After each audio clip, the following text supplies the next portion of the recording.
सबको पता है कि सर्दी का मौसम आ गया है और सर्दी के मौसम में सर्दी, खांसी, कोल्ड, कफ जैसी बहुत सारी प्रॉब्लम्स हमें फेस करनी पड़ती हैं और इन प्रॉब्लम से बचने का सबसे अच्छा तरीका है अपनी इम्यूनिटी को स्ट्रांग रखना। इम्यूनिटी को स्ट्रांग रखने के लिए आप लोगों को बहुत हेल्दी डाइट लेनी चाहिए और बाहर बिल्कुल नहीं निकलना है। अगर आपको बाहर कहीं जाना भी पड़ता है इमरजेंसी में तो please wear mask. Without mask कहीं भी नहीं जाना है and please maintain social distancing. अपने आसपास वालों की सेफ्टी के लिए और खुद की सेफ्टी के लिए ये सारे मेजर्स अपनाना बहुत जरूरी है। आई नो आप सब लोग समझदार हो, अपना और अपनी फैमिली का ध्यान बहुत अच्छे से रख सकते हो। कुछ टाइम पहले हम लोगों ने एक चैप्टर डिस्कस किया था which was light, reflection and refraction, जिसमें हमने देखा था कि अगर आपको कोई भी ऑब्जेक्ट देखना है, किसी भी ऑब्जेक्ट को विजिबल होना है, तो उसके लिए सबसे इंपॉर्टेंट चीज जो है वो क्या है? लाइट। लाइट की एब्सेंस में या लाइट की प्रेजेंस के बिना कोई भी ऑब्जेक्ट विजिबल नहीं होता। लेकिन क्या सिर्फ लाइट सफिशिएंट है किसी भी ऑब्जेक्ट को देखने के लिए? हमारे आसपास बहुत सारी लाइट हो लेकिन हमारे पास आईज ना हो या हमारी आईज क्लोज्ड हो तो क्या हम किसी भी ऑब्जेक्ट को देख सकते हैं? The answer is no. So हम कह सकते हैं कि किसी भी ऑब्जेक्ट को देखने के लिए दो इंपॉर्टेंट चीजें आपके पास होना जरूरी है। First, the presence of light and the second one is I. Eyes जो होती है हमारी बॉडी में वो ऑप्टिकल ऑर्गन्स हैं, ऐसे ऑर्गन्स जो हमें किसी भी चीज को विजुअल करने में, विजुअलाइज करने में या देखने में हेल्प करती हैं। तो लाइट के बारे में तो हम ऑलरेडी डिस्कस कर चुके हैं कि लाइट कैसी होती है, उसका क्या नेचर होता है, कैसे ट्रैवल करती है, उसके फिनोमिनन्स, रिफ्लेक्शन और रिफ्रैक्शन डिटेल में हम ऑलरेडी डिस्कस कर चुके हैं। अगर आप लोगों ने वो वीडियोज नहीं देखी हैं तो please go and check them out. आज की वीडियो में हम डिस्कस करेंगे the most important organ in our body which is our eyes. सबसे पहले हम स्टार्ट करते हैं the structure of the eyes. आप जानते हो कि आपकी आईज जो है वो बहुत सॉफ्ट और डेलिकेट ऑर्गन्स हैं, इनका प्रोटेक्शन बहुत जरूरी होता है। ये स्फेरिकल शेप की होती हैं, आपको दिखता नहीं है, आपको यहाँ पे ऐसा लगेगा कि सिर्फ ऐसी कॉन्वेक्स तरीके की है, लेकिन जैसा कॉन्वेक्स नेचर आपको यहाँ दिख रहा है वैसे ही पीछे भी होता है, ठीक है, अंदर की साइड में भी होता है। तो आपके आईज का स्ट्रक्चर कैसा होगा? They are somewhat spherical in shape and they are very soft and delicate organs. इसलिए आपको कभी भी अपनी आंखों को बहुत ज्यादा नहीं रगड़ना चाहिए क्योंकि वो बहुत सॉफ्ट होती है लेकिन डैमेज इजीली, ठीक है, तो हमें इनको प्रोटेक्ट करना है। अब अगर आप ध्यान से यहाँ पे देखो तो मैंने आई का एक स्ट्रक्चर यहाँ ड्रॉ किया हुआ है। आप देख रहे हो कि समवट स्फेरिकल है, कंप्लीट स्फेरिकल तो नहीं है डेफिनेटली, बट ये समवट स्फेरिकल इन शेप होती है। इसमें बहुत सारे पार्ट्स होते हैं जो हम डिटेल में डिस्कस करेंगे। द आउटर मोस्ट पार्ट, सबसे आगे वाला जो पार्ट होता है जो आप देख सकते हो, अगर आप अपनी आंखें खोलोगे तो आपको बाहर जो सबसे आउटर मोस्ट वाला ऑर्गन दिख रहा है, इसे हम कहते हैं कॉर्निया। कॉर्निया एक ट्रांसपेरेंट सब्सटेंस से बना होता है जिसके आर पार आप देख सकते हो and due to its transparent nature the light can enter through it. क्योंकि आपको पता है ओपेक ऑब्जेक्ट जो होते हैं वो लाइट को अपने से पास होने नहीं देते, only transparent objects can do that. तो कॉर्निया जो होता है वो ट्रांसपेरेंट सब्सटेंस का बना होता है और सारी जो हमारी लाइट है सबसे पहले जब आईज में ट्रैवल करती है, आईज में एंटर करती है, तो कहां से एंटर करती है? Through our cornea. So the first organ is our cornea in the eyes. Eyes का सबसे पहला पार्ट क्या होगा? Cornea. It is somewhat convex in shape. Convex आपको पता है क्या होता है? विच इज बल्जिंग आउट, है ना। इसको अपन कॉन्वेक्स कह रहे थे और इसको अपन कॉन्केव कहते हैं, है ना। कॉन्वेक्स लेंस है, कॉन्केव लेंस है। जो कॉर्निया होता है क्योंकि इसका स्ट्रक्चर ऐसा होता है, बल्जिंग आउट होता है, इसलिए हम इसे क्या कहेंगे? These are convex nature, transparent होते हैं, बहुत सॉफ्ट एंड डेलिकेट होते हैं and it is the front most part of our eyes जो हम देख सकते हैं, ठीक है। Now the second part which is present behind the cornea is the iris. Iris क्या होता है? आप लोग अपनी आंखों में देख सकते हो कि आपको एक ब्लैक कलर का सर्कल दिखाई देता है ना। ये जो ब्लैक कलर का या ब्राउन कलर का डिफरेंट पर्सन में डिफरेंट कलर्स होते हैं। तो ये जो आंखों का कलर होता है ये एक्चुअली में क्या है? ये जो मेम्ब्रेन है छोटी सी, इसे हम कहते हैं iris. Iris is circular membrane which is present behind the cornea and mostly जो भी आपकी लाइट कॉर्निया से एंटर होती है वो आपकी आइरिस से ही होते हुए आपकी आंखों में अंदर जाती है। तो आपकी जो आइरिस है ये फ्लैट होती है, ये मेम्ब्रेनस स्ट्रक्चर है, रिंग लाइक होता है और इसी के अंदर से आपकी जो लाइट है वो ट्रैवल करती है। सो दो चीजें क्लियर हो गई। एक कॉर्निया जो सबसे फ्रंट मोस्ट रीजन होगा, उसके जस्ट अंदर में क्या होगा? आपकी आइरिस। अब आप आइरिस को अगर ध्यान से देखो तो आइरिस एक तो ऐसे सर्कुलर स्ट्रक्चर होता है, ऐसी बड़ी सी होती है, कलरफुल होती है, हर पर्सन पे डिपेंड करते हैं कि इसकी आईज का कलर क्या है, जेनेटिक होता है, हर व्यक्ति की आई का कलर डिफरेंट डिफरेंट हो सकता है, ठीक है। किसी की ब्लू होती है, किसी की ब्लैक होती है, किसी की ब्राउन होती है। अब आपने कभी ध्यान से अगर आइरिस को देखा हो तो आइरिस कुछ इस तरीके की होती है और इसके बीच का जो पार्ट होता है ना वो बहुत ज्यादा डार्क होता है ना। अगर आप किसी की आंखों को बहुत ध्यान से देखोगे तो आइरिस बड़ी सी होगी और बीच में छोटा सा पार्ट होगा जो आइरिस के कलर का होता है बट थोड़ा डार्क होता है and it is somewhat black in colour. जैसे ब्लू है तो आप ब्लू को बहुत डार्क कर दो तो ब्लैक बनता है ना, ब्राउन को बहुत डार्क कर दो तो ब्लैक बनता है। तो इसी तरीके से आपको ये जो पार्ट होता है बहुत डार्क एंड होता है and it is somewhat black in colour. अब ये ब्लैक क्यों होता है? क्योंकि आइरिस में जितनी भी लाइट एंटर कर रही है उसमें से कुछ लाइट होती है जो रिफ्लेक्ट बैक होती है।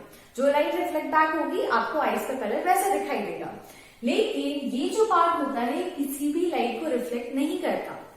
जितनी भी लाइट आइरिस में एंटर हुई है वो सारी की सारी लाइट इस पार्ट से पास होते हुए अंदर चली जाती है। मतलब आइरिस का पूरा पार्ट थोड़ी थोड़ी लाइट रिफ्लेक्ट करता है, बाकी की लाइट एब्जॉर्ब कर लेता है, लेकिन ये जो बीच वाला सेंटर वाला पार्ट है ये बिल्कुल कोई लाइट रिफ्लेक्ट नहीं करता और इसी को हम क्या कहते हैं?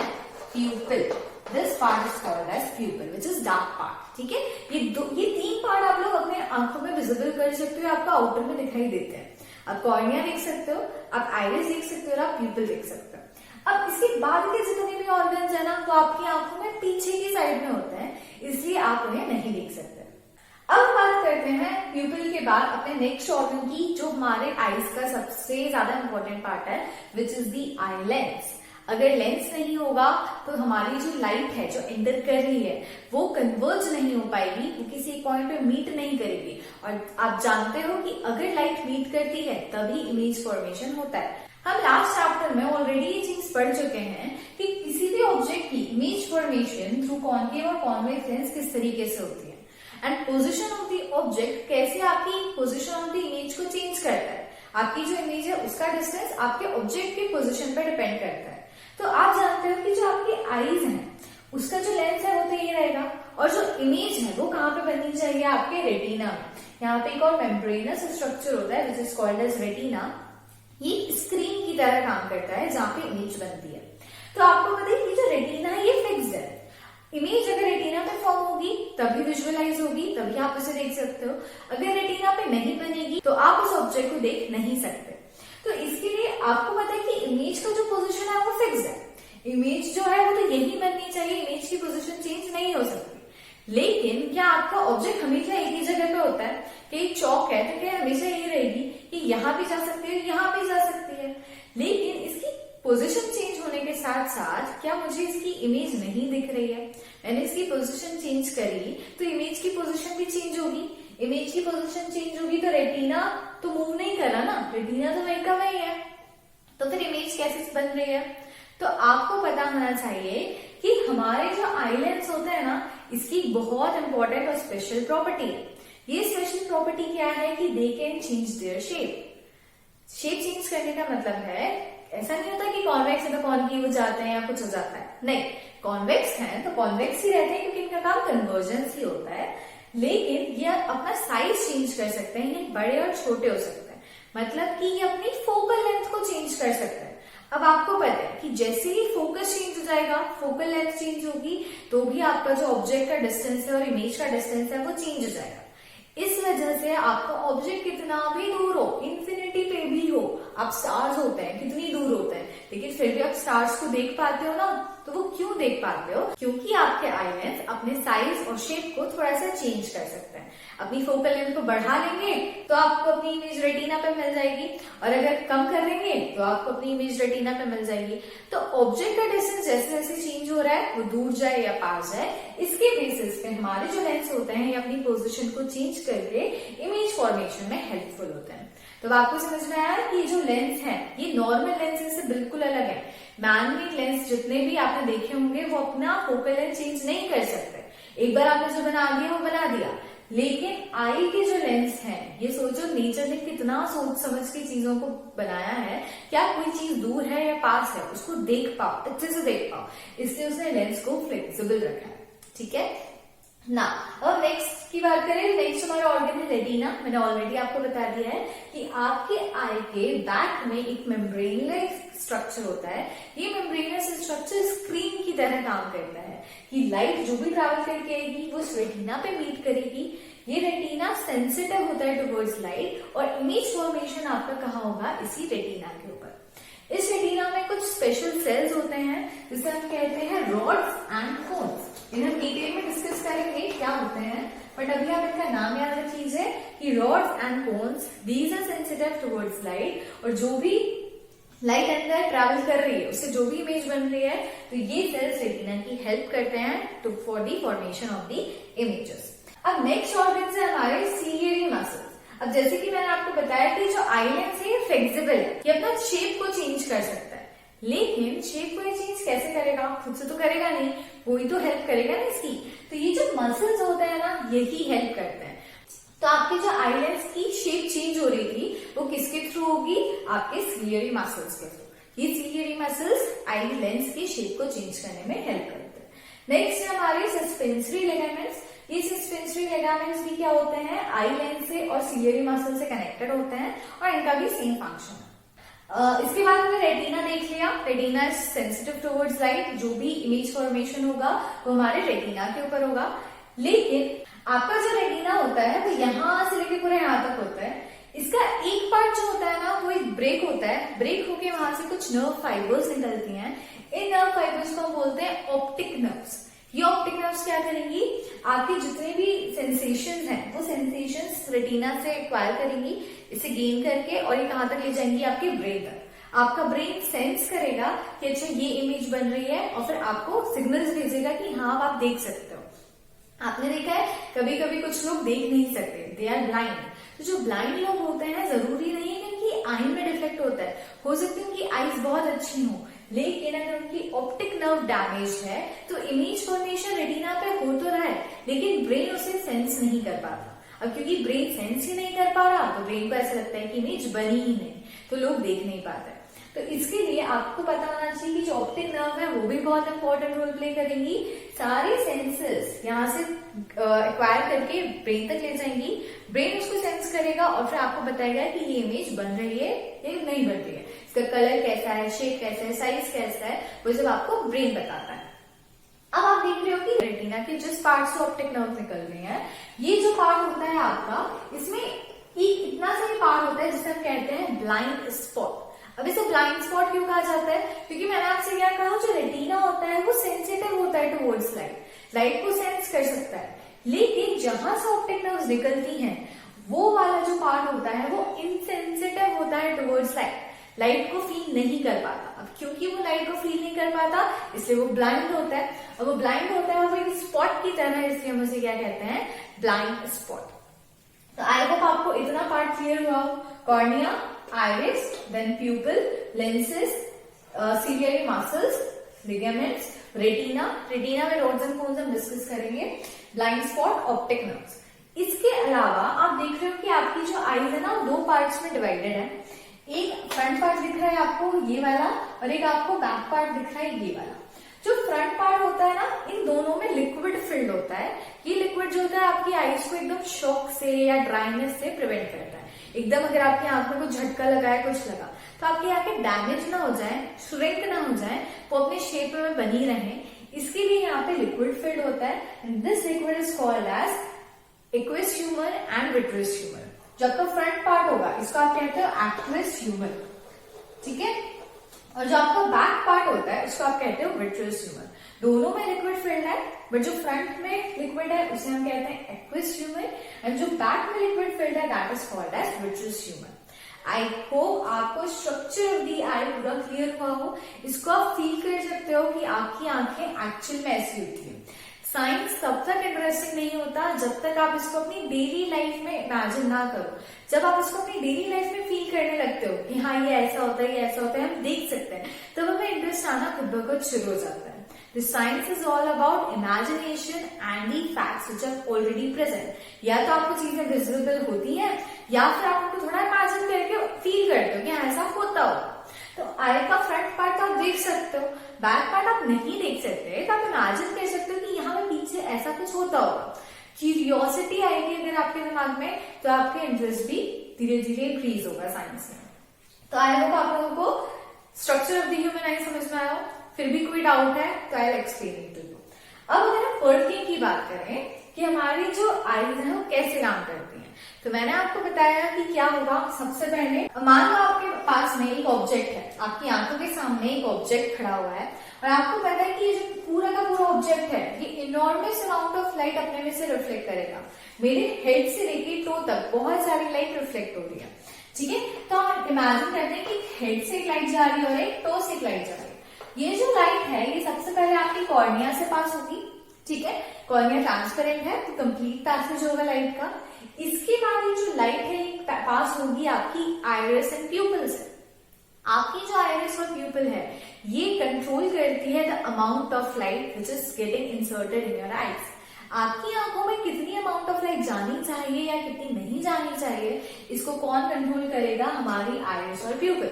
अगर आइरिस और प्यूपल नहीं होगी तो क्या होगा, कितनी भी अमाउंट ऑफ लाइट है एकदम अंदर चली जाएगी, हो सकता है कि इतनी चली जाए कि आप देख ही ना पाओ या फिर बिल्कुल ही ना जाए।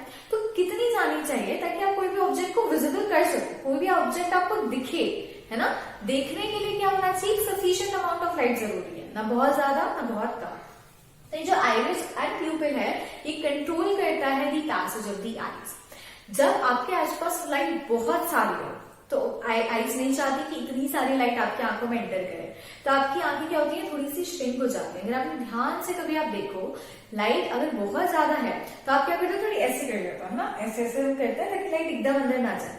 तो आपकी जो आइरिस है वो थोड़ी सी कॉम्पैक्ट होती है, वो आपके प्यूपिल को भी श्रिंक कर देती है। मान लो अगर आपके नॉर्मल प्यूपिल का साइज ये है तो आपके प्यूपिल का साइज इतना सा हो जाता है, ठीक है, ताकि कम अमाउंट ऑफ लाइट अंदर ट्रैवल करे।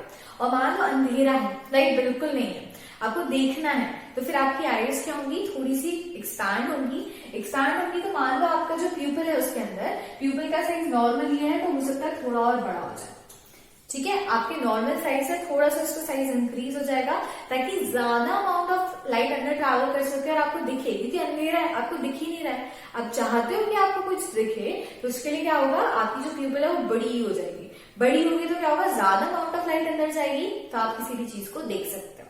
तो अब समझ में आया कि जो आइरिस और ये प्यूपिल है इसका फंक्शन होता है to control the amount of light which is entering into your eyes.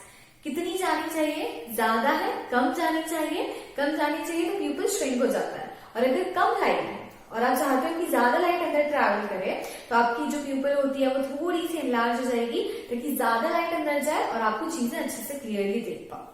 लेकिन कभी कभी आपने देखा होगा कि आप बाहर, है ना, बहुत सारी लाइट है आपके आसपास और जैसे ही आप किसी अंधेरी जगह पर जाते हो, आप घर में एंटर करते हो या मान लो आप किसी मूवी थिएटर में एंटर करते हो, तो आप ये देखते हो आपको कुछ विजिबल नहीं होता, कुछ चीज अच्छे से देख नहीं पाते हैं। क्यों नहीं देख पाते हैं? क्योंकि जब आप बाहर थे तो आपकी जो प्यूपिल थी वो बहुत छोटी हो गई थी, है ना, आपकी आइरिस ने उसको छोटा कर दिया था ताकि कम अमाउंट ऑफ लाइट एंटर करे। अब जब आप अंदर गए, डार्क में एकदम से चले गए, तो आपकी प्यूपिल को फिर से अपने ओरिजिनल साइज में आने में या फिर अपने साइज को बड़ा करने में, क्योंकि अंधेरा है तो उसका साइज बड़ा होगा, इसमें थोड़ा सा टाइम लगता है, कुछ सेकेंड्स का टाइम लगता है, इसलिए आपको कुछ सेकेंड्स तक दिखाई नहीं देता। और जैसे ही वो अपने साइज को थोड़ा सा इनलार्ज कर लेती है प्यूपिल, वैसे ही आपको अंधेरे में भी चीजें दिखाई देना स्टार्ट हो जाती है, आपका विजन दोबारा से आ जाता है।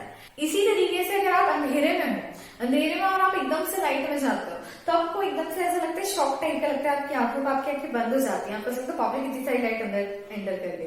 क्यों? क्योंकि आपकी प्यूपिल जो होती है उस टाइम पे बड़ी है तो ज्यादा लाइट अंदर जा रही थी, तो आप अपनी आंखों को थोड़ा बंद कर लेते हो, फिर आपकी आईज थोड़ी सी श्रिंक हो जाती है, आपकी प्यूपिल श्रिंक होकर कम होती है, तब जाके आपको नॉर्मल विजन दिखता है। तो लाइट से डार्क में जाना, डार्क से लाइट में आना, इसमें आपकी जो प्यूपिल है इसका साइज चेंज होता है और इसके साइज के चेंज होने की वजह से ही आपको कोई भी चीज दिखाई देगी या नहीं दिखाई देगी, लाइट कितनी एंटर कर रही है कितनी नहीं कर रही है, वह यही कंट्रोल करता है। तो आई होप आपको आइरिस और प्यूपिल का क्या फंक्शन है वो अच्छे से क्लियर हो गया। अब हम बात करते हैं लाइट ट्रैवल करी, ठीक है। पहले जैसे यहाँ पे नॉर्मल लाइट है, आइरिस में जाएगी, कुछ लाइट रिफ्लेक्ट होगी, कुछ मेरे प्यूपिल से अंदर एंटर करेगी। जब एंटर कर जाएगी इसके बाद में कहा जाएगी, ये मेरे आई लेंस के ऊपर हिट करेगी। एंड लेंस, क्योंकि ये भी ट्रांसपेरेंट होता है, इससे पास होगी। और आपको पता है कि कॉन्वेक्स लेंस है, ये कॉन्वेक्स लेंस कन्वर्जिंग होता है, तो पास होने के बाद आपकी जो लाइट है वो इस तरीके से कन्वर्ज हो जाएगी। कन्वर्ज होकर ये किसी एक पॉइंट पर मीट करेगी, कहाँ पे, रेटिना पे। ये जो आपका आई लेंस है वो इस तरीके से अपने आप को शिफ्ट करता है, चेंज करता है, ताकि लाइट दूर से आए या पास से आए, जो फोकस होगा उसका वो कहाँ बनना चाहिए, रेटिना पे। मतलब पूरी लाइट जो पूरी मिक्स होके इंटरसेक्ट करेगी वो कहाँ पे इंटरसेक्ट करनी चाहिए, रेटिना पे। रेटिना स्क्रीन टाइप का होता है और आपकी जो इमेज है वो यही बनती है। कॉन्वेक्स लेंसेज है, आपको पता है कॉन्वेक्स लेंस कैसी इमेजेस बनाते हैं, रियल एंड इन्वर्टेड, क्योंकि सच में लाइट मीट कर रही है इसलिए रियल बनेगी। और क्योंकि आपका जो हेड पार्ट है वो यहाँ आएगा, आपका टो पार्ट जो है वो ऊपर चला जाएगा, तो आपको ये चीज याद रखनी है कि रेटिना पे जो भी इमेजेस बनती है ना वो सारी इन्वर्टेड बनती है, उल्टी बनती है। मतलब अगर आप मुझे देख पा रहे हो अभी, तो आपके रेटिना पे मेरा ये पार्ट ऊपर बन रहा होगा, मेरा सर नीचे बन रहा होगा। लेकिन आप कहोगे आप तो हमें सीधे दिख रहे हो, तो सीधे क्यों दिख रहे हैं, क्योंकि हमारा ब्रेन बहुत इंटेलिजेंट है। हमारा ब्रेन क्या करता है, ये जो ऑप्टिकल नर्व्स हैं इन्होंने जो भी सेंसेस है इमेजेस के वो सारे ब्रेन को भेजे। ब्रेन ने देखा अरे ये उल्टा क्यों है, इसको सीधा करो, तो वो क्या करता है, सारी इमेज को सीधा कर देता है और हमें सारी इमेजेस सीधी दिखाई देती हैं। रेटिना पे इमेजेस रियल और इन्वर्टेड बनती हैं, लेकिन हमारा ब्रेन उसको अपराइट कर देता है, हमें हर एक ऑब्जेक्ट सीधा सीधा दिखाई देता है। तो आप लोगों को आईज की वर्किंग समझ में आ गई। अब इसकी वर्किंग में एक और जो चीज है जो बहुत इंपॉर्टेंट रोल प्ले करती है वो है हमारे rods and cones. Rods and cones जो है ये सेल्स होते हैं। कैसे सेल्स होते हैं, लाइट सेंसिटिव सेल्स, लाइट को सेंस करते हैं और फिर हमको रिजल्ट देते हैं। अब ये सेल्स आप कह रहे हो एक ही टाइप के होने चाहिए ना, लेकिन दो क्यों है, रॉड्स और कोन्स। तो रॉड्स जो है वो रॉड शेप के होते हैं इसलिए इनको रॉड्स कहा जाता है, और जो आपके कोन्स है ये कोन शेप के होते हैं इसलिए इन्हें हम कोन्स कहते हैं। इनकी शेप के बेसिस पे इनका नाम पड़ा है। अब इनकी जो फंक्शंस है ना दोनों के डिफरेंट डिफरेंट हैं। रॉड्स जो होते हैं they are insensitive towards light. ये क्या करते हैं, ये लाइट को बहुत अच्छे से सेंस नहीं कर पाते और ना ही कलर सेंस कर पाते। बस ये क्या करते हैं, अंधेरे में आपको देखने में हेल्प करते हैं। जब बहुत ज्यादा अंधेरा होता है तो तब भी आप कुछ कुछ चीजों को इमेजिन कर सकते हो, आप कुछ कुछ चीजों को देख पाते हो। बहुत लाइट ब्लड विजन होता है लेकिन फिर भी हम चीजों को देख पाते हैं। वो हम क्यों देख पाते हैं, ड्यू टू आवर रॉड्स। अगर रॉड्स प्रेजेंट नहीं होगी तो इन दी एब्सेंस ऑफ लाइट आपको कुछ भी दिखाई नहीं देगा। लेकिन रॉड्स की प्रेजेंस में ही अगर एकदम अंधेरा भी हो तो भी आप कुछ चीजों को देख सकते हो, and that vision is due to the rods. कुछ एनिमल्स ऐसे होते हैं जिसमें रॉड्स का नंबर बहुत ज्यादा होता है, कुछ एनिमल्स होते हैं जिसमें रॉड्स कम होते हैं। जैसे आपने देखा होगा आउल रात में ही निकलता है। क्यों निकलता है, क्योंकि उसके पास रॉड्स ज्यादा हैं, वो अंधेरे में बहुत अच्छे से देख सकता है, जबकि हम अंधेरे में इतने अच्छे से नहीं देख सकते। हमारे बॉडी में रॉड के जो नंबर्स हैं वो कम है। तो रॉड सेल्स ह्यूमन बींग्स में as comparison to nocturnal animals, ऐसे एनिमल्स जो रात में देख सकते हैं उनके कंपैरिजन में काफी कम होता है। तो वो एनिमल्स जैसे बैट हो गया, आउल हो गया, तो ये एनिमल्स रात को बहुत अच्छे से देख सकते हैं, इसलिए रात को अपने शिकार पर निकलते हैं, दिन में आराम करते हैं। हम क्योंकि दिन में देख सकते हैं, रात में अंधेरे में कम देख सकते हैं, रॉड्स कम होते हैं, इसलिए रात को हम सोते हैं, रात का आराम करते हैं और दिन में अपना काम करते हैं। अब जो हमारे कोन्स हैं ये होते हैं सेंसिटिव टुवर्ड्स लाइट। जो भी लाइट आपकी आईज में ट्रैवल कर रही है, इस लाइट को सेंस करने का काम कौन करते हैं, हमारे कोन्स करते हैं। और ये जो कोन्स होते हैं ना ये होते हैं सेंसिटिव टुवर्ड्स कलर्स ऑल्सो। आप कोई भी कलर देख पाते हो कि ये पिंक है, ये रेड है, ये ऑरेंज है, तीनों सेम दिखते हैं, लेकिन आप डिफ्रेंशिएट कर सकते हो कि ये पिंक है, ये रेड है और ये ऑरेंज है। इवन आप इनके शेड्स में भी, अब लड़कियों से पूछोगे लिपस्टिक के कलर्स, ये वाली पिंक है, ये वाली पिंक है, ये वाली पिंक है, रेड में भी इतने सारे शेड्स होते हैं, हर शेड को हम सेंस कर सकते हैं। हमें पता है कि इनके शेड्स में डिफरेंस है। इतना ज्यादा कलर्स के टुवर्ड्स हम सेंसिटिव हैं, एंड वो क्यों होता है, ड्यू टू दीज कोन्स। ये कोन्स हमारी हेल्प करते हैं to distinguish between the colours and the shapes of the colours. जबकि रॉड जो होता है वो कलर्स नहीं देख पाते हैं, तभी आपको रात में किसी भी ऑब्जेक्ट का कलर इतने अच्छे से नहीं समझ में आता, इसका कलर क्या है। दिख जाता है आपको वो ऑब्जेक्ट हल्का हल्का सा, लेकिन उसका क्या कलर है, वो कैसा है, ये हमें रॉड से समझ में नहीं आता। तो रॉड्स रात में देखने में हेल्प करते हैं, कोन्स दिन में देखने में हेल्प करते हैं। रॉड्स जो होते हैं वो कलर्स को सेंस नहीं कर सकते, कोन्स हमारे कलर्स को सेंस कर सकते हैं। रॉड्स जो होते हैं उनका नाम रॉड्स इसलिए है क्योंकि ये रॉड शेप के होते हैं। कोन्स का नाम कोन्स इसलिए है क्योंकि ये कोन शेप के होते हैं। रॉड्स नॉक्टर्नल एनिमल्स में ज्यादा होते हैं, नॉर्मल एनिमल्स जो दिन में काम करते हैं उनमें कम होते हैं, और कोन्स जो होते हैं वो दिन में काम करने वाले एनिमल्स में ज्यादा होते हैं, जैसे ह्यूमन बींग्स, काउ, डॉग, इन सब में। और रॉड्स जो होते हैं ये आउल, बैट, इन सब में ज्यादा होते हैं। तो अगर आपको डिफरेंसेस भी लिखने को आते हैं तो आप 4-5 डिफरेंसेस विद एग्जाम्पल्स लिखोगे, you will get the full marks. Cones जो होते हैं, रॉड्स डिम लाइट में बहुत अच्छे से फंक्शन करते हैं, लेकिन कोन्स डिम लाइट में फंक्शन नहीं करते, इसलिए भी आप लोगों को रात में कलर्स दिखाई नहीं देते। अगर कोन्स रात में भी काम कर रहे हो, डिम लाइट में भी काम कर सकते हो, तो आप कलर सेंस कर पाओगे, लेकिन क्योंकि कोन्स डिम लाइट में काम नहीं करते इसलिए भी आप कलर्स को सेंस नहीं कर पाते। तो आई होप आप लोगों को इतना पार्ट पूरा क्लियर हो गया होगा। मैंने आप लोगों को बताया कि हमारे जो आई लेंस है वो बहुत स्पेशल होते हैं। नॉर्मल लेंसेज अपना शेप चेंज नहीं कर सकते, लेकिन हमारे कॉन्वेक्स लेंस अपना शेप चेंज कर सकता है। ये जो फिनोमिनन है of changing shape of the lenses, this is called as the power of accommodation of lenses. ये पावर ऑफ अकोमोडेशन कैसे काम करती है, इसका क्या पूरा प्रोसीजर होता है, अब हम इसे समझते हैं।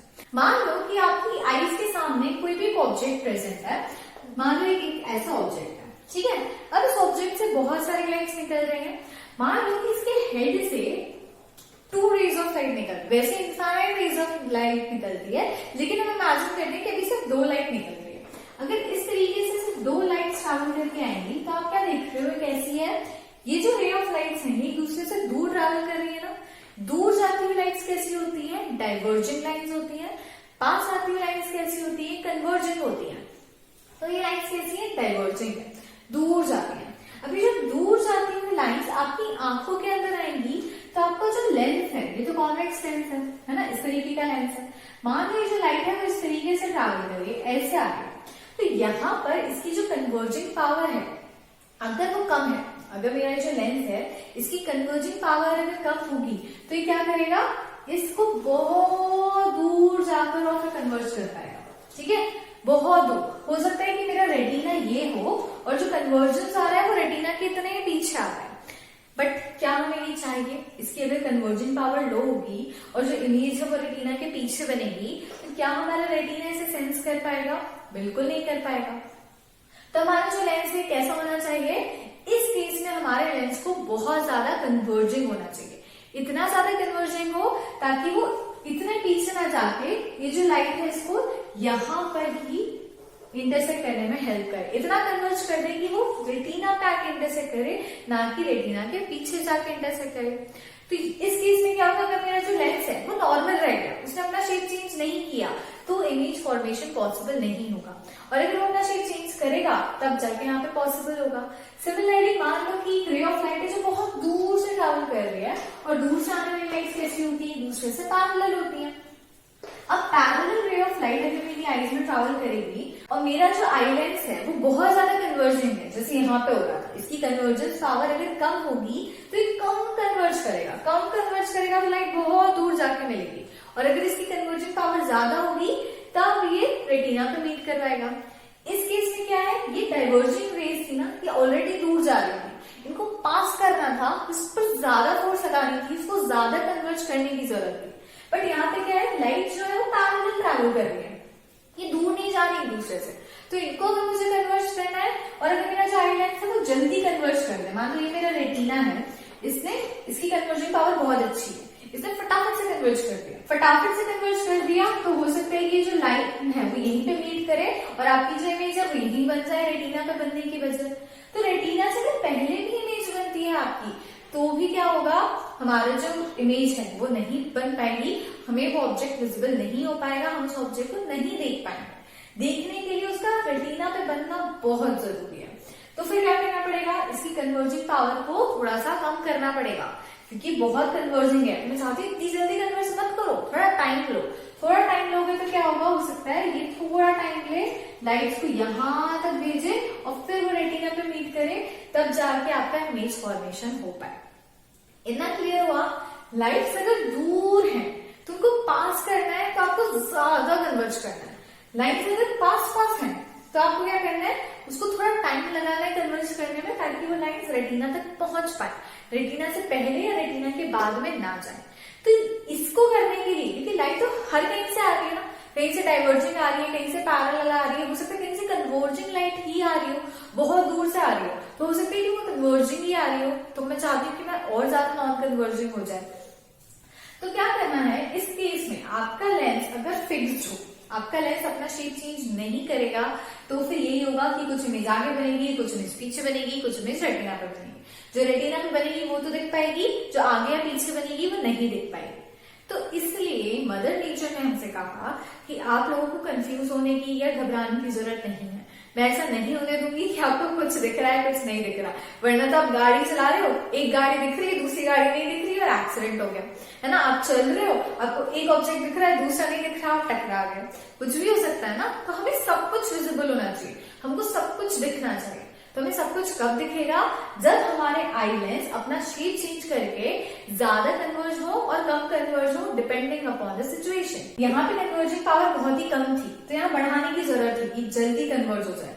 यहाँ पे इसकी ऑलरेडी बहुत जल्दी कन्वर्ज हो रहा है, तो इसकी कन्वर्जिंग पावर को कम करने की जरूरत है ताकि वो दूर जाके लाइन्स मीट हो। तो इस कंडीशन में जो कन्वर्जिंग पावर है वो कैसे बढ़ेगी, by changing the focal length of the lenses. और ये फोकल लेंथ कैसे चेंज होती है, मैंने आपको बताया था सीलियरी मसल्स के थ्रू। अब इसे हम ऐसे समझते हैं कि मान लो ये हमारी एक आई है, ठीक है।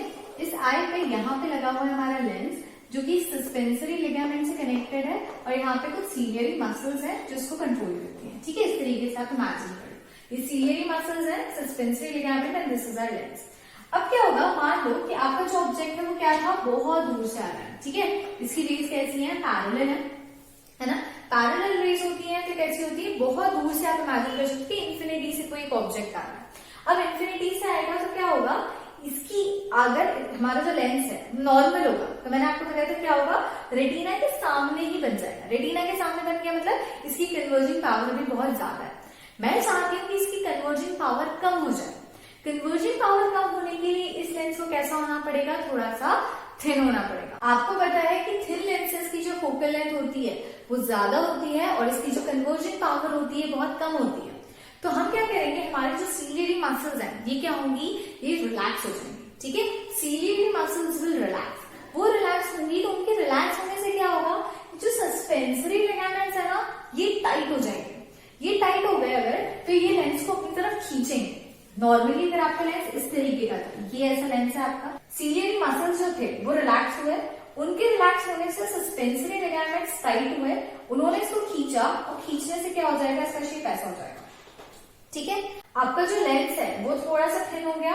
थिन लेंस का फोकल लेंथ लार्ज होता है और कन्वर्जिंग पावर कम हो जाती है। कन्वर्जिंग पावर कम होगी तो क्या होगा, ये यहाँ पे इस तरीके से आएगा, इस तरीके से आएगा, यहाँ मीट करने की बजाय क्योंकि इसकी कन्वर्जिंग पावर कम हो गई है तो ये दूर जाके मीट करेगा, कम कन्वर्ज कर पा रहा है ना, कम पास में लेके आ पा रहा है। कम पास में लेके आएगा तो थोड़ी देर बाद के बाद में वो पास में आएंगे, थोड़ी देर बाद पास में आएंगे तो फिर जो इमेज है हमारी वो रेटिना पे बन जाएगी।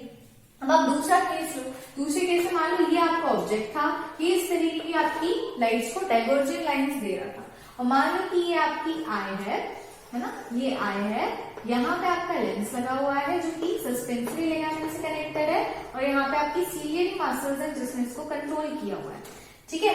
अब इस केस में क्या होगा, ये जो लाइन्स है बहुत दूर है, ठीक है, बहुत दूर है। अब इन लाइन्स को क्या करना है, थोड़ा सा अंदर जाना है, डाइवर्ज करना है, तो मुझे क्या करना है, इसकी कन्वर्जिंग पावर बढ़ानी है। कन्वर्जिंग पावर बढ़ाने के लिए क्या होगा, जो सीलियरी मसल्स हैं अभी थोड़े से कॉन्ट्रैक्ट हो जाएंगे, अपने आप को खींचेंगे। सीलियरी मसल्स कॉन्ट्रैक्ट होंगे तो जो सस्पेंसरी लिगामेंट्स है वो रिलैक्स हो जाएंगे। सस्पेंसरी लिगामेंट्स रिलैक्स होंगे तो क्या होगा, आपका जो लेंस है ये क्योंकि पहले थोड़ा सा ऐसा था, अब वो रिलैक्स हो गया तो ये थोड़ा सा बल्ज आउट हो जाएगा, ठीक है। इस केस में क्या हो रहा था, ऐसा था, रिलैक्स होकर थिन हो रहा था। इस केस में ऐसा है, रिलैक्स हो जाएगा तो ये थिक हो जाएगा। थिक होगा तो क्या होगा, इसकी फोकल लेंथ कम हो गई। फोकल लेंथ कम हो गई तो इसका जो कन्वर्जिंग पावर है वो बढ़ जाएगा। इनवर्सली प्रोपोर्शनल चलता है, जितनी ज्यादा फोकल लेंथ उतना कम कन्वर्जिंग पावर, जितनी कम फोकल लेंथ उतना ज्यादा कन्वर्जिंग पावर। इस केस में इसकी कन्वर्जिंग पावर क्या होगी, बढ़ जाएगी, क्योंकि क्या हो रहा था, डाइवर्जिंग है ना, डाइवर्जिंग है, मुझे इसे कन्वर्ज कराना है तो पावर बढ़ानी पड़ेगी। तो अब जो नॉर्मली आपकी जो लाइन थी वो जब यहाँ आके मीट हो रही थी, अब क्या होगा, वो यहीं पर आके मीट हो जाएगी, ठीक है। तो आपकी जो इमेज है वो कहाँ बनेगी, रेटिना पे। तो ciliary muscles and suspensory ligaments controls the movement of your lenses आपके लेंस कब थिक होने चाहिए, कब थिन होने चाहिए, ये डिपेंड करता है कि आपकी जो लाइट है वो कहाँ से आ रही है, पैरेलली आ रही है या डाइवर्जिंग आ रही है। इस पर डिपेंड करता है कि आपके जो लेंस है वो थिन होंगे या थिक होंगे, फोकल लेंथ को कैसे चेंज करेंगे। एक और बार बता देती हूँ, पैरेलल लाइंस आएंगी, पैरेलल लाइंस क्योंकि कम कन्वर्जिंग होती हैं तो लेंस से पास होने के बाद में ये यहीं पे जाके कन्वर्ज हो जाएगा पहले। तो आपको क्या करना है, इसकी कन्वर्जिंग पावर को थोड़ा सा कम करना है। कम करना है तो आप इसकी फोकल लेंथ बढ़ाओगे, फोकल लेंथ बढ़ाओगे बाय स्ट्रेचिंग दी लेंसेज, ठीक है। जितना थिन लेंस होगा उतनी ज्यादा फोकल लेंथ होगी, ठीक है। थोड़ा उल्टा चलता है, याद रखना इस चीज को। फिर क्या होगा, रेटिना पे लाइंस जो मीट करेंगी, रेटिना पे लाइंस मीट करेंगी तो आपकी इमेज फॉर्मेशन हो जाएगा। इस केस में क्योंकि बहुत दूर थी, पास करना है मतलब आपको कन्वर्जिंग पावर बढ़ानी है। कन्वर्जिंग पावर बढ़ानी है मतलब आपको अपने लेंस को थोड़ा सा और थिक करना है। लेंस थिक होगा, फोकल लेंथ कम होगी, कन्वर्जिंग पावर बढ़ जाएगी। कैसे बढ़ेगी, जब आपके सस्पेंसरी लिगामेंट्स उसको रिलैक्स होंगे और आपके जो सीलियरी मसल्स हैं वो थोड़े से कॉन्ट्रैक्ट होंगे। फिर इस केस में क्योंकि कन्वर्जिंग पावर आपको बढ़ानी है तो दूर जाके ना मीट करे, पहले ही मीट करे, इसलिए आपकी जो इमेज है वो रेटिना पे बन जाएगी। तो आई होप आपको ये पार्ट समझ आया हो कि इमेजेस कैसे बन सकती हैं और आपके लेंसेज किस तरीके से अपना शेप चेंज करते हैं। यही जो शेप चेंज करने की प्रोसेस है ना, कि जो लाइट है वो रेटिना पे ही मीट होनी चाहिए, कहीं और नहीं होनी चाहिए। इसी पावर को हम कहते हैं द पावर ऑफ अकोमोडेशन, ठीक है। This is called as power of accommodation. आपकी जो आईज है वो अपने आप को अकोमोडेट करती हैं, कब कम होना है, कब ज्यादा होना है, लाइट कैसे आनी है, लेंस कैसे होने चाहिए, अकोमोडेट करना। लाइट जितनी भी आ रही है उस लाइट को रेटिना पे ही मीट कराना। This phenomenon and this power of the eyes is called as the power of accommodation. So we can say that the power of the eyes to focus the light coming from a far object or a nearby object on the retina by changing the focal length of the lenses, this power of the eye is called as the power of accommodation. I hope आपको इतना part अच्छे से clear हो गया होगा। इसके अलावा आप लोगों ने देखा होगा कि आपकी आईज कुछ ऑब्जेक्ट्स को तो बहुत क्लियरली देख पाती हैं, बट कुछ ऑब्जेक्ट्स जैसे उनका डिस्टेंस चेंज होता है उनको उतने अच्छे से देख नहीं पाती हैं। इसे हम कहते हैं रेंज। रेंज का मतलब होता है कि एक आपने स्टार्टिंग पॉइंट लिया है, एक आपने एंड पॉइंट लिया है। स्टार्टिंग से एंड तक के बीच का जितना भी पार्ट है वो आपको विजिबल रहेगा, इससे ज्यादा इससे कम आप नहीं देख पाते, ठीक है। इसे हम कहते हैं रेंज। तो एक नॉर्मल ह्यूमन आई के अगर आप रेंज की बात करो तो फार ऑब्जेक्ट आपको पता है आप कितना देख सकते हो, कितना डिस्टेंस आप देख सकते हो, इनफाइनाइट। इनफाइनाइट मतलब कितना भी। स्टार जो है वो हमसे कितना दूर है, कितने लाइट ईयर्स दूर है, लेकिन फिर भी आप उन्हें देख पाते हैं ना रात में। जो आपका मून है या आपके दूसरे प्लैनेट्स हैं, कभी कभी आपको मॉर्निंग स्टार, इवनिंग स्टार, जो आपका वीनस है वो भी दिखाई देता है। सन आपसे कितना दूर है बट आप उसको देख पाते हो, कितना ज्यादा डिस्टेंस है, बट फिर भी वो सब आपको विजिबल है। तो आपकी जो आईज हैं वो far objects as far as possible visualise कर सकते हैं। कितनी भी कोई चीज दूर हो तो देख सकते हैं। तो आप रेंज की बात करो तो जो आपका एंड पॉइंट है वो क्या है, इन्फिनिटी, कितना भी दूर देख लो। लेकिन जो आपका नियर बाय पॉइंट है, जो आपका सबसे पास वाला डिस्टेंस होता है जो आप देख सकते हो, वो है 25 सेंटीमीटर। 25 सेंटीमीटर पे अगर कोई भी ऑब्जेक्ट रखा हुआ है तो आप उसको क्लियरली विजिबल कर सकते हो। आप देख सकते हो कि हाँ ये कलर है, ये साइज है, सब कुछ आप बहुत अच्छे से देख पाते हो। लेकिन अगर आपने 25 सेंटीमीटर से उस ऑब्जेक्ट को थोड़ा कम लिया, मान लो मैंने यहाँ रखा है, ठीक है, तो मुझे दिख तो रहा है लेकिन मेरा जो विजन है वो बहुत ब्लर्ड है, मुझे अच्छे से वो चीज नहीं दिख रही है ना। दिख पा रहा है लेकिन कैसा है क्या है मुझे अच्छे से समझ नहीं आ रहा। एक डिस्टेंस होता है, मिनिमम डिस्टेंस होता है जब आपको कोई भी चीज बहुत अच्छे से दिखाई देती है, उस मिनिमम डिस्टेंस को हम क्या कहते हैं, नियर पॉइंट। तो जो हमारा नियर पॉइंट है, जो सबसे कम डिस्टेंस है जो आप देख सकते हो अच्छे से, वो क्या है 25 सेंटीमीटर। और जो फार पॉइंट है जो आप अच्छे से क्लियरली देख सकते हो, दैट इज इन्फिनिटी। इन्फिनिटी तक देख सकते हो और मिनिमम 25 सेंटीमीटर। 25 सेंटीमीटर से कम पे कोई चीज है तो उतने अच्छे से विजिबल नहीं होती। ये जो नियर पॉइंट है ना, इसको आप least distance of distinct vision भी कहते हो। देखो लीस्ट मतलब सबसे कम, डिस्टिंक्ट मतलब सबसे अच्छे से। तो सबसे कम डिस्टेंस जिससे आप कोई ऑब्जेक्ट बहुत अच्छे से देख सकते हो उसे हम कहते हैं least distance of distinct vision. इससे कम पे लेके आओगे तो आपको ऑब्जेक्ट अच्छे से दिखाई नहीं देगा।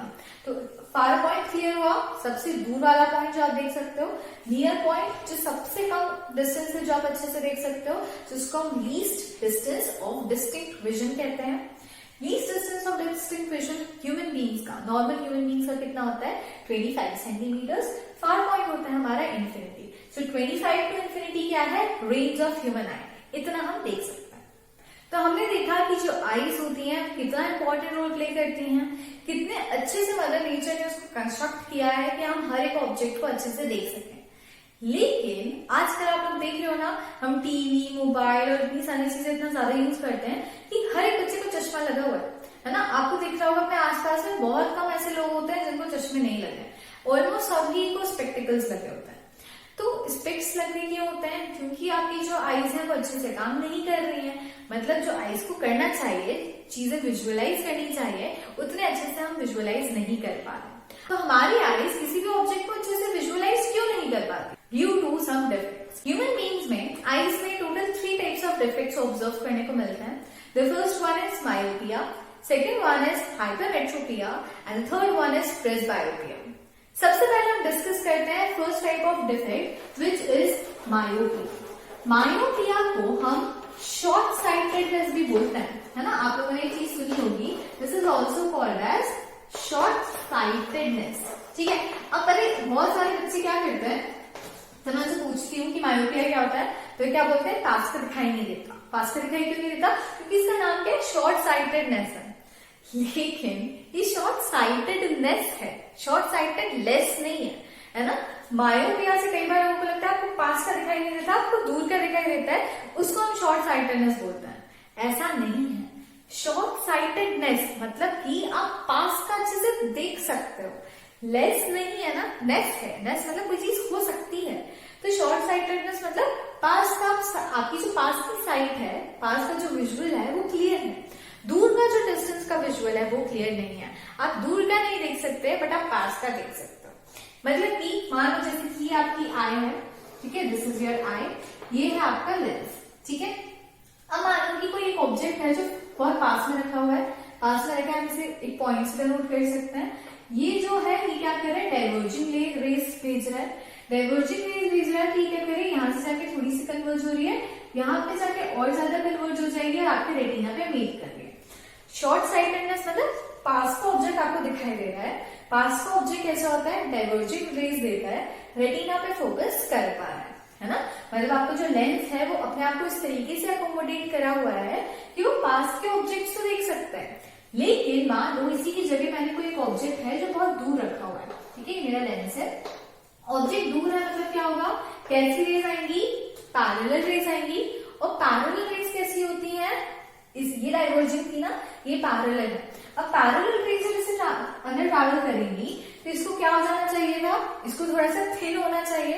ये अगर थिन हो जाएगा तो इसकी जो कन्वर्जिंग पावर है बहुत ज्यादा है, तो इसकी कन्वर्जिंग पावर कम हो जाएगी, है ना। लेकिन अगर इसकी ये जो पावर ऑफ अकोमोडेशन है खत्म हो जाए, मेरा जो लेंस है वो थिन अपने आप को नहीं कर पाए, तो उस केस में क्या होगा कि ये जो है ये कन्वर्ज होगा और कन्वर्ज होके जो रेज आएंगी वो पास में लग जाएगी। हम देख रहे हो ना, यहाँ पे डाइवर्जेंट रेज आ रही थी तो इसकी कन्वर्जिंग पावर हाई है, कन्वर्जिंग पावर हाई है तो रेटिना पे बन रहा है। बट अगर ये अपनी कन्वर्जिंग पावर को लो नहीं कर पाया, कन्वर्जिंग पावर अगर लो नहीं हो पाई तो क्या होगा, आपकी जो इमेज है वो यहीं पे बन के रह जाएगी। अगर वो यहीं पे बन के रह जाएगी, रेटिना पे नहीं बनेगी, तो इस केस में क्या होगा, आपकी इमेज फॉर्मेशन नहीं हो पाएगा, आपको दूर का जो ऑब्जेक्ट है आपका वो दिखाई नहीं देगा। ठीक है, अब मुझे क्या करना है, इसके डिफेक्ट को दूर करना है। डिफेक्ट को दूर करना है मतलब इसकी कन्वर्जिंग पावर हाई है, मुझे इसकी कन्वर्जिंग पावर लो करनी है, तो मैं लेंस तो चेंज नहीं कर सकती आंखों का, है ना, अभी फिलहाल नहीं कर सकता। तो हम क्या करते हैं, स्पेक्टिकल्स लगा लेते हैं। स्पेक्टिकल्स कौन से लगाएंगे ये डिपेंड करता है हमारे डॉक्टर पर, हमारा डॉक्टर चेक करता है और हमको बताता है। लेकिन कैसे, डॉक्टर को भगवान तो है नहीं कि वो आंखों को देखे और बता दे कि आपको ये वाले लेंस की जरूरत है। वो भी क्या करता है, पूरे स्टडी करता है, स्टडी करके रिजल्ट्स देता है। अब आपको पता है कि इसकी कन्वर्जिंग पावर ज्यादा है, कन्वर्जिंग पावर कम करनी है, तो कौन सा ऐसा लेंस है जो कन्वर्जिंग पावर कम करता है, कॉनकेव लेंसेज। तो अगर मैं क्या करूं, इस आई के आगे एक कॉनकेव लेंस पुट कर दूं, ठीक है, कॉन्केव लेंस अगर मैंने पुट कर दिया तो क्या होगा, ये जो पैरेलल रेज आ रही है ये क्या होंगी, डाइवर्ज हो जाएंगे, एक दूसरे से दूर जाएंगे। और जब डाइवर्जिंग रेज इस आई लेंस पे इंटरसेक्ट करेंगी, इस पे फॉल करेंगी, तो क्या होगा, डाइवर्जिंग रेज कहां पे मीट करेंगी, आपके रेटिना के ऊपर। समझ में आया? डाइवर्जिंग रेज रेटिना पे मीट कर पा रही है क्योंकि ये लेंस बहुत ज्यादा कन्वर्जिंग है, लेकिन पैरेलल रेज नहीं कर पा रही थी क्योंकि कन्वर्जिंग है तो पहले ही मीट हो गई थी।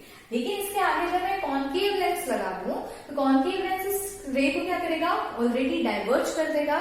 डाइवर्ज करेगा तो फिर से क्या होगा, इसकी कन्वर्जिंग पावर ज्यादा है, वो रेटिना पे उसको मीट करने में हेल्प कर देगा। इस तरीके से आप मायोपिया को करेक्ट कर सकते हो। जिन भी लोगों को मायोपिया होता है, जिनको दूर का दिखाई नहीं देता है, वो लोग क्या करते हैं, कॉन्केव लेंस यूज करते हैं। कॉन्केव लेंस की वजह से उन्हें दूर के ऑब्जेक्ट फिर से क्लियरली विजिबल होने लग जाते हैं। पास के ऑब्जेक्ट्स नॉर्मली दिखते हैं जैसा दिखता है। अभी जो मायोपिया है ये किस वजह से हो सकता है, इसके दो रीजन है। इसका फर्स्ट रीजन तो अभी हमने देख लिया कि आपका जो लेंस है इसकी कन्वर्जिंग पावर हाई है, ठीक है। हाई कन्वर्जिंग पावर की वजह से this can be one of the reason why आप दूर का नहीं देख सकते। आपकी जो लेंस है उसकी कन्वर्जिंग पावर हाई हो गई है तो आप नहीं देख पा रहे। अगर हाई कन्वर्जिंग पावर है तो इसकी फोकल लेंथ कैसी होगी, छोटी होगी। तो स्मॉल फोकल लेंथ की वजह से और हाई कन्वर्जिंग पावर की वजह से आपके ऑब्जेक्ट्स जो है दूर के वो विजिबल नहीं होते। सेकेंड है कि अगर आपकी आई बॉल जो है वो बड़ी हो जाए, ठीक है, लार्ज अगर आपकी आई बॉल है, इससे भी क्या होता है, आपको दूर के ऑब्जेक्ट्स दिखाई नहीं देते। तो अगर हमारी हाई कन्वर्जिंग पावर लेंसेज हैं तो हम कॉन्केव लेंस यूज करके अपने आईज को करेक्ट कर सकते हैं, ठीक है। ये था मायोपिया। मायोपिया में कंफ्यूज मत होना। मायोपिया इज शॉर्ट साइटेडनेस, जिसका मतलब होता है कि पास के ऑब्जेक्ट्स दिख सकते हैं, दूर के ऑब्जेक्ट्स नहीं दिखाई देते। Now our second type of defect is hypermetropia. Hyper मतलब क्या होता है, ज्यादा। ज्यादा से आप इसको फार से रिलेट कर सकते हो। फार मतलब लॉन्ग या दूर। हाइपरमेट्रोपिया को हम लॉन्ग साइटेडनेस और फार साइटेडनेस भी बोलते हैं, है ना। जैसे हमने मायोपिया में देखा था क्या कि हम उसको शॉर्ट साइटेडनेस बोल रहे थे। शॉर्ट साइटेडनेस मतलब पास का दिखाई देता है। सिमिलरली हाइपरमेट्रोपिया में क्या होगा, आपको दूर का दिखाई देगा। लॉन्ग साइटेडनेस है मतलब आप दूर का फार पॉइंट देख सकते हो, लेकिन पास के ऑब्जेक्ट्स आपको क्लियरली विजिबल नहीं होते हैं। देखते कैसे, मान लो कि ये आपकी आई है, ठीक है, ये आपकी आई है, इसमें ये लेंस है। फिर क्या हो रहा है, पैरेलल रेज जो आ रही है, हम पहले देखते कि नॉर्मल दूर का आपको कैसे अच्छे से दिखाई देता है। आपकी जो बहुत दूर से लाइट आती है वो लाइट कैसी होती है, पैरेलल रे ऑफ लाइट होती है। ये पैरेलल लाइट, अब पैरेलल लाइट ट्रैवल करी, इंटरसेक्ट की, इंटरसेक्ट करने के बाद में आपके जो लेंसेज है ये कैसे हैं, कम कन्वर्जिंग है ना। इसकी कन्वर्जिंग पावर अगर कम है तब ये क्या करेगा, आपके रेटिना पे फॉल करेगा, है ना। रेटिना पे इंटरसेक्ट करेगा तो रेटिना पे इमेज बन जाएगी। लेकिन क्योंकि नेक्स्ट केस में क्या हो रहा है, आपके जो ऑब्जेक्ट हम पास में है, कैसी इमेज दे रहा है, कैसी लाइंस आ रही है, कैसी है ये लाइंस, डाइवर्जिंग है। डाइवर्जिंग रेज जब आपके लेंस पे फॉल करेगी जिसकी कन्वर्जिंग पावर कम है, यहाँ पे कम थी ना कन्वर्जिंग पावर, तभी तो रेटिना पे बनना था। ज्यादा होती तो उससे पास में बन जाता, है ना, रेटिना से पहले इमेज बन जाती। लेकिन क्योंकि कम पावर है इसलिए दूर तक ट्रैवल कर रहा है। अब क्योंकि डाइवर्जिंग है और इसकी कन्वर्जिंग पावर कम है तो पास होने के बाद में ये क्या करेगा, बहुत दूर जाके मीट करेगा। रेटिना के पीछे लाइंस बनेगी, रेटिना पे लाइट मीट नहीं करेगी। और क्योंकि रेटिना पे लाइट मीट नहीं करेगी तो इमेज फॉर्मेशन होगा क्या, नहीं होगा। इस केस में मुझे क्या करना चाहिए, इस केस में मुझे एक ऐसा लेंस चाहिए जो इसकी कन्वर्जिंग पावर को बढ़ा सके। इसकी पावर अभी कम है ना, मैं चाहती हूँ कि इसकी कन्वर्जिंग पावर बढ़ जाए। बढ़ाने के लिए आपको क्या करना पड़ेगा, एक ऐसा लेंस यूज करना है जो कि कन्वर्जिंग हो। कन्वर्जिंग पावर बढ़ानी है तो कन्वर्जिंग लेंस यूज करना पड़ेगा। और आपको पता है कन्वर्जिंग लेंस कौन सा होता है, हमारा कॉन्वेक्स लेंस। तो हम क्या करेंगे, इस ऑब्जेक्ट के आगे अगर हम यहाँ पे कन्वर्जिंग लेंस रखते हैं, ये हमारी आई है, ठीक है, हमने अपनी आई के लेंस के आगे में क्या किया, कन्वर्जिंग लेंस रख दिया। अब क्या हो रहा है, डाइवर्जिंग रेज आ रही है तो ऑलरेडी उसको कन्वर्ज करके भेज रही है, ठीक है। ये डाइवर्ज थी, इससे पास हुई, कन्वर्ज हो गई। कन्वर्ज होके जब ये हमारे लेंस पे फॉल करेगी तो ये पैरेलल की तरह आएगी, है ना। हमारे लेंस को लगेगा कि ये पैरेलल हो गई। पैरेलल होके आएगी, फिर क्या करेगी, रेटिना पे फोकस कर पाएगी। आईज नॉर्मली फोकस करती हैं, जिसे हम पावर ऑफ अकोमोडेशन कहते हैं। लेकिन अगर किसी वजह से हमारे आईज की नॉर्मल पावर ऑफ अकोमोडेशन खत्म हो जाए, वो अकोमोडेट नहीं कर पाए, अपने साइज को चेंज नहीं कर पाए, उस केस में फिर हमको आर्टिफिशियल मेथड्स यूज करनी पड़ती हैं। आर्टिफिशियल मेथड्स क्या होंगी, हमारे आर्टिफिशियल लेंसेज। आर्टिफिशियल लेंस में या तो कॉन्केव लेंस यूज करोगे या फिर कॉन्वेक्स लेंस। कॉन्केव लेंस हम मायोपिया के केस में यूज करते हैं, जब हमारे लेंस की कन्वर्जिंग पावर हाई होती है, उसे कम करना है तो हम डाइवर्जिंग लेंस यूज करते हैं। यहाँ पे हमारे लेंस की कन्वर्जिंग पावर कम है तो हमें उसे बढ़ाना है, बढ़ाने के लिए हम क्या करेंगे, कन्वर्जिंग लेंस यूज करेंगे। तो यहाँ पे जो हाइपरमेट्रोपिया है उसके रीजंस क्या है, लो कन्वर्जिंग पावर। ठीक है, लो कन्वर्जिंग पावर। लो कन्वर्जिंग पावर मतलब इसकी जो फोकल लेंथ होती है वो हाई होती है, हमारे लेंस की फोकल लेंथ हाई है, कन्वर्जिंग पावर लो है, कन्वर्जिंग पावर बढ़ानी है, उसके लिए हम इसे कॉन्वेक्स लेंस यूज करते हैं। सेकेंड होता है आई बॉल्स आपकी शॉर्ट हो जाए, आई बॉल्स बीइंग शॉर्ट। ठीक है, किसी वजह से अगर आपकी आई बॉल्स छोटी हो तब भी क्या होता है हमारा हाइपरमेट्रोपिया। तो hypermetropia is just opposite of myopia. अगर आप मायोपिया समझ जाओगे तो हाइपरमेट्रोपिया ऑटोमेटिकली आप कर सकते हो, आपको हर चीज बस रिवर्स करनी है। पास का दिखाई देता है, दूर का दिखाई देगा, है ना। कॉन्केव लेंस यूज करते हो, कॉन्वेक्स लेंस यूज करोगे, हाई कन्वर्जिंग पावर होती है, लो कन्वर्जिंग पावर होती है। आई बॉल्स बड़ी होती है, आई बॉल्स छोटी होती है, कितने सारे डिफरेंसेस आपने देख लिया। करेक्टेड आई भी आपको देखना है कि आप किस तरीके से डायग्राम ड्रॉ करोगे और आप करेक्टेड आई बनाओगे। ये नॉर्मल है ना, ये वाली डिफेक्टेड आई है और ये है करेक्टेड आई। डिफेक्टेड आई को आप कैसे करेक्ट कर सकते हो ये भी हमने देख लिया। तो आपने यहाँ पे दो पार्ट्स अच्छे से देखे, एक मायोपिया और एक हाइपरमेट्रोपिया। दोनों केसेस बहुत इंपॉर्टेंट होते हैं। दोनों केसेस में कौन से लेंस यूज करना है, क्या आई में डिफेक्ट है, इमेज कैसे बन रही है, ये सब कुछ क्लियर होना जरूरी है। कब कन्वर्जिंग है, कब डाइवर्जिंग है, सब। एक में भी आपने ऊपर नीचे किया ना तो गड़बड़ हो जाएगा। तो इसलिए बहुत अच्छे से फोकस करके पढ़ना, एक दो बार खुद से ट्राई करना, खुद से बना के देखना, तो बहुत अच्छे से आपको क्लियर हो जाएगा, ज्यादा डिफिकल्ट नहीं है। नेक्स्ट हम बात करें पावर की। तो आप लोगों ने देखा होगा जब भी आप डॉक्टर के पास जाते हो, अपना आई टेस्ट कराते हो, तो आपके जो डॉक्टर्स होते हैं वो क्या करते हैं, वो आपको एक पावर लिख के देते हैं कि आपकी आईज की पावर ये है, इस पावर का आपको लेंस बनाना है। अब पावर निकालते कैसे हैं, तो आपको पता है कि पावर इज इक्वल टू होता है inverse of your focal length. कितनी फोकल लेंथ होगी उसके इनवर्स में पावर होती है। पहले देखा ना कि जो कन्वर्जिंग या डाइवर्जिंग पावर है that is inversely proportional to focus. कम फोकस होगा कन्वर्जिंग पावर ज्यादा होगी, ज्यादा फोकस होगा कन्वर्जिंग पावर कम होगी, इनवर्सली प्रोपोर्शनल चलता है। तो आपका जो पावर है वो किस पे डिपेंड करता है, फोकल लेंथ के ऊपर। और फोकल लेंथ हम कैसे डिराइव कर सकते हैं, by our lens formula which is 1/v minus 1/u is equal to 1/f। ये क्या होता है हमारा लेंस फॉर्मूला। इसी लेंस फॉर्मूला को यूज करते हुए हमारे जितने भी डॉक्टर्स हैं वो क्या करते हैं, हमारी पावर निकाल के देते हैं। हमें बताते हैं कि आपको इतने पावर के चश्मे की जरूरत है। मायोपिया होगा तो उस केस में आपको जो पावर आती है वो नेगेटिव में आती है, हाइपरमेट्रोपिया में आपकी पावर पॉजिटिव में आती है। जब आप दूर का नहीं देख सकते हो तब आपकी पावर नेगेटिव में आएगी, जो आपके बोलते हैं ना -1.25 है, -0.25 पावर है, इसका मतलब कि आपको मायोपिया है। और अगर आपकी पावर पॉजिटिव है तो आप कह सकते हो कि आपको क्या है, हाइपरमेट्रोपिया, मतलब आपको दूर का अच्छे से दिखाई देता है, आपको पास का अच्छे से दिखाई नहीं देता।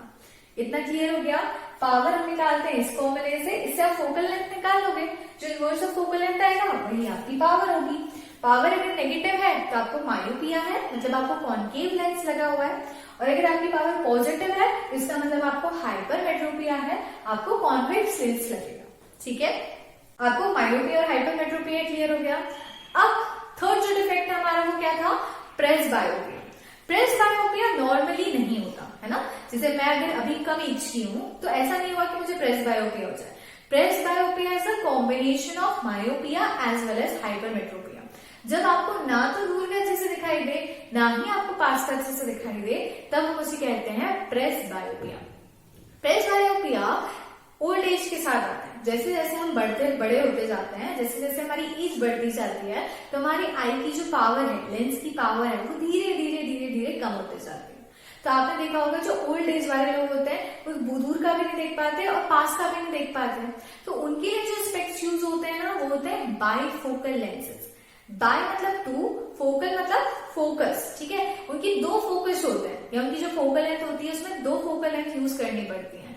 तो उनका जो चश्मा होता है वो कैसा होता है, ऐसा अगर उनका चश्मा है तो उस चश्मे में दो पार्ट्स होते हैं, एक नीचे का पार्ट होता है और एक ऊपर का पार्ट होता है। नीचे का पार्ट जो होता है ना वो कॉनकेव होता है, वो आपको पास का देखने में हेल्प करता है, और जो ऊपर का होता है वो कॉन्वेक्स होता है, वो आपको दूर का देखने में हेल्प करता है। तो इसे हम कहते हैं बाइफोकल लेंसेज, ऐसे लेंसेज जो जिनमें दो फोकल लेंथ होगी, आप पास का भी देख पाओगे और दूर का भी देख पाओगे। ये कॉम्बिनेशन है हाइपरमेट्रोपिया और मायोपिया का। जिनकी एज कम होती है उनमें दोनों डिफेक्ट्स बहुत रेयर है कि दोनों एक साथ हो जाए। ये जो केस है, ये जो डिफेक्ट है, ये कब आता है, एज के साथ साथ आता है। जैसे जैसे आप बड़े होते जाते हो, एज कम होती जाती है, वैसे वैसे आता है ना। ये तो तीन हो गए, ये मेन डिफेक्ट्स हैं। एक और डिफेक्ट है जो अभी मैंने आपको नहीं बताया, जिसे हम कहते हैं cataract. Cataract actually visual defect नहीं है, इसमें आप दूर का या पास का ना देख पाओ ऐसा नहीं होता, इसलिए मैंने इसको इस कैटेगरी में नहीं रखा। कैटरैक्ट आपकी एज के साथ ही होता है, और वो एज के साथ किस वजह से होता है, जब आपके लेंसेज धीरे धीरे ओपेक होने लगे। मतलब अगर आपके लेंस के ऊपर कुछ सेल्स हैं या कुछ ऐसी चीजें हैं जो जमने लग जाएं जो आपके लेंस को ओपेक बना दे, ओपेक हो जाएगा तो लाइट उसमें से पास हो पाएगी क्या, नहीं। तो जब लाइट ही पास नहीं होगी लेंस से तो रेटिना पे आपको मीट ही नहीं कर पाएगी। तो cataract is a type of defect जिसमें आपके लेंसेज ओपेक हो जाते हैं, तो इस वजह से आपके जो विजन है वो क्लियर नहीं होता, आपको कोई भी चीज अच्छे से दिखाई नहीं देती। कैटरैक्ट को ठीक करने का तरीका क्या है कि आपकी जो लेंस है बहुत छोटा सा एक ऑपरेशन होता है, 15-25 मिनट्स के आसपास का होता है। उसमें आपके आईज में से आपका लेंस निकाला जाता है और एक आर्टिफिशियल लेंस इंसर्ट कर दिया जाता है, बस एज सिंपल एज दैट। बहुत इजी सा ऑपरेशन होता है ये, इसमें आपके लेंस निकाल दिए जाते हैं और आर्टिफिशियल लेंस अंदर इंसर्ट कर दिया जाता है, ठीक है। इससे हमारा जो कैटरैक्ट है वो ठीक हो सकता है। बाकी जो मायोपिया और हाइपरमेट्रोपिया है ना, ये या फिर प्रेसबायोपिया भी ले लो, तो अगर आपको स्पेक्स नहीं लगाने हैं, आपको लेंस यूज नहीं करने हैं, तो आप क्या करते हो, आप आर्टिफिशियल लेंसेज आते हैं जो आपके आईज के अंदर चले जाते हैं, उन्हें यूज कर सकते हो। या फिर सर्जिकल ट्रीटमेंट भी होता है, सर्जरी के थ्रू भी आपकी जो आईज है उसकी फोकल लेंथ को चेंज करने के लिए कुछ करते हैं वो लोग, एक ऑपरेशन टाइप से होता है, उससे भी आपकी आईज ठीक हो सकती है और आपको स्पेक्स लगाने की जरूरत नहीं पड़ेगी। अभी तक हमने कितने सारे केसेस देखे जब हमारी आईज इमेज फॉर्मेशन कर रहे थे, लेकिन हमने हर केस में सिर्फ एक आई को ही यूज किया है। बट आप जानते हो कि हमारे पास कितनी आईज हैं, 2। तो आप लोगों ने कभी सोचा है कि हमारे पास 2 आईज क्यों है, हम एक आई से भी तो देख सकते हैं ना, एक आई से भी तो इमेज बन रही थी, लेकिन 2 आईज देने का रीजन क्या है, ताकि आपको वाइडर व्यू मिल सके। वाइडर व्यू का मतलब होता है कि आप ज्यादा देख सकते हो। अच्छा, आप एक काम करो, अपनी एक आंख को बंद करो, एक आंख को बंद करोगे तो आप देख रहे हो कि आपको यहां से लेकर यहां तक का विजन दिख रहा है। अगर आप इसे एंगल्स में देखो तो अराउंड 150 डिग्री आप देख सकते हो। इसी तरीके से अगर आप इस आंख को बंद करोगे तो भी आपको कितना एंगल दिख रहा है, 150 डिग्री का एंगल दिख रहा है। लेकिन अगर आप अपनी दोनों आंखें खोलते हो तो आप यहां से लेके यहां तक, मतलब टोटल 180 डिग्री ऑब्जर्व कर सकते हो। तो आपकी आईज क्या कर रही है, आपको एक वाइडर व्यू दे रही है।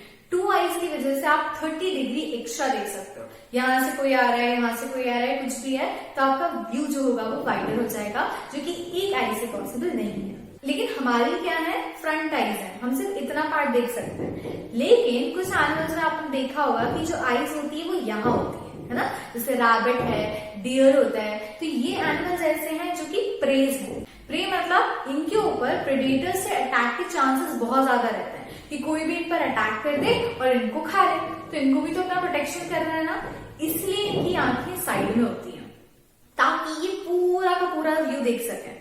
हमें सिर्फ 180 डिग्री का व्यू मिलता है, लेकिन क्योंकि इनकी आईज यहाँ होती है तो इनको around 180 degree plus 180 degree 360 degree तक देख सकते हैं, ताकि आगे से पीछे से कहीं से भी कुछ आए या कोई एनिमल इन पर अटैक करने के लिए आए तो ये लोग भाग सके और अपने आप को प्रोटेक्ट कर सके। ठीक है, इसके अलावा हमारी जो 2 आईज हैं ये हमें डिस्टेंस जज करने में भी हेल्प करती हैं। अगर आप एक आंख को बंद कर दो और मैंने एक चौक रखी है, मैं इस चौक को का डिस्टेंस देखना चाहती हूँ, तो पता है मैं जज नहीं कर पा रही हूँ कि चौक है कहाँ। ठीक है, वो तो मैंने पकड़ लिया एज अ डिफरेंट थिंग, लेकिन एक एग्जैक्ट डिस्टेंस जज करना एक आई से पॉसिबल नहीं है। सिमिलरली आप ये आंख बंद करो और इससे जज करने की कोशिश करो तो मुझे ये यहाँ दिख रही है, बट हो सकता है कि थोड़ी सी इसका जो डिस्टेंस है वो अलग हो। लेकिन अगर हमारी दोनों आईज खुली हैं तो मुझे इसका एग्जैक्ट डिस्टेंस पता चल जाएगा कि एग्जैक्टली कहाँ पे। ठीक है, तो हमारी दोनों आईज क्या करती है, हमें डिस्टेंस जज करने में भी हेल्प करती है। ये कैसे होता है, तो हमारे पास दो आईज है, दोनों आईज से ऑप्टिकल नर्व्स निकलती हैं और ब्रेन तक जाती हैं। ब्रेन उन दोनों ऑप्टिकल नर्व से जो भी सेंसेस आए हैं उन सेंसेस का एक एवरेज निकाल लेता है ना तो इस आंख की मानता है ना इस आंख की मानता है, दोनों आंखों का एक एवरेज निकाल के हमको बताता है, जिससे कि हम डिस्टेंस एक्यूरेटली जज कर सकते हैं कि यही डिस्टेंस है ना। जैसे अभी इस आंख से हो सकता है मुझे लग रहा हो कि ये 30 सेंटीमीटर है, इस आंख से भी लग रहा हो 30 सेंटीमीटर है, लेकिन जब मैं ऐसे देख रही हूँ तो मुझे ऐसा लग रहा है अरे ये तो 20 सेंटीमीटर पे है। तो मेरी आंखें मुझे एक्यूरेटली डिस्टेंस को मेजर करने में भी हेल्प करती हैं। आपने देखा कि आईज जो हैं कितनी इंपॉर्टेंट रोल प्ले करती हैं। आईज होंगी तभी आप अपने आसपास का इतना ब्यूटीफुल वर्ल्ड देख सकते हो, अपने आसपास की चीजों को ऑब्जर्व कर सकते हो, देख सकते हो। लेकिन कई लोग ऐसे होते हैं जिनके पास आईज नहीं होती हैं, कई ऐसे ब्लाइंड लोग हैं जिनको आईज की जरूरत होती है। आप जानते हो कि आपकी जो आईज है वो डोनेट की जा सकती है। किसी भी एक ब्लाइंड पर्सन में अगर हम आईज डोनेट करें तो उसकी जो विजुअल पावर है वो वापस आ सकती है।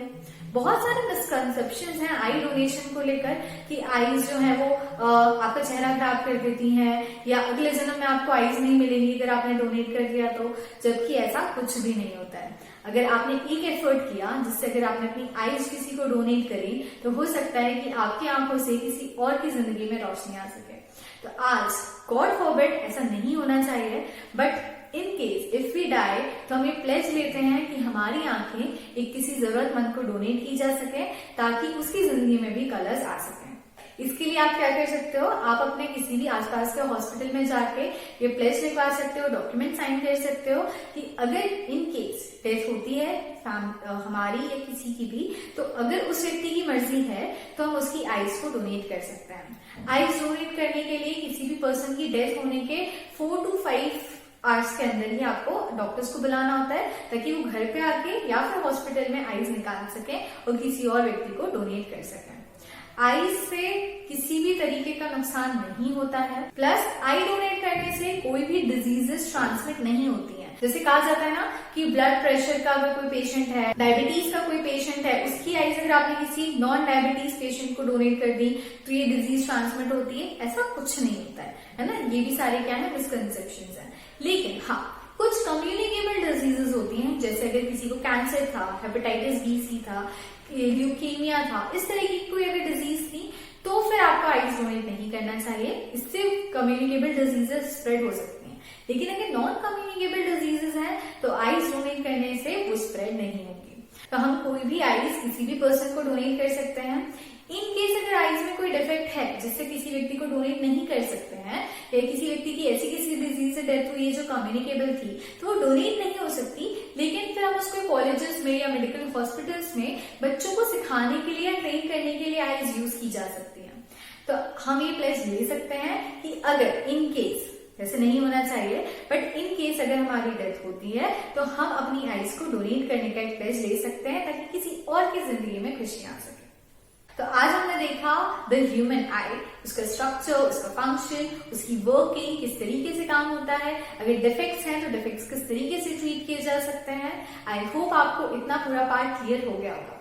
नेक्स्ट वीडियो में हम बात करेंगे the second part of our chapter which is the colourful world. इसमें एटमॉस्फेयर में जितने भी फिनोमिनन्स होते हैं, रिफ्लेक्शन या रिफ्रैक्शन से रिलेटेड, इन सबका हम डिस्कस करेंगे। तब तक के लिए आप ये पूरा चैप्टर पढ़ के रखिए, रिवाइज करिए, जितने भी डायग्राम्स हैं खुद बना के देखिए, खुद से बनाओगे तो ज्यादा अच्छा होगा। अगर आपने रिफ्लेक्शन और रिफ्रैक्शन वाली वीडियोस नहीं देखी हैं, प्लीज आप सब जाके देखिए, उससे आपको ये वाला चैप्टर और क्लियरली समझ में आएगा कि जो लेंसेज हैं वो क्यों कन्वर्ज कर रहे हैं, क्यों डाइवर्ज कर रहे हैं, ये सब मैंने उसमें क्लियरली आपको बताया हुआ है। तो अब हम मिलेंगे अपने नेक्स्ट वीडियो में, तब तक के लिए अपना ध्यान रखिए, खुश रहिए, मुस्कुराते रहिए, बाय बाय।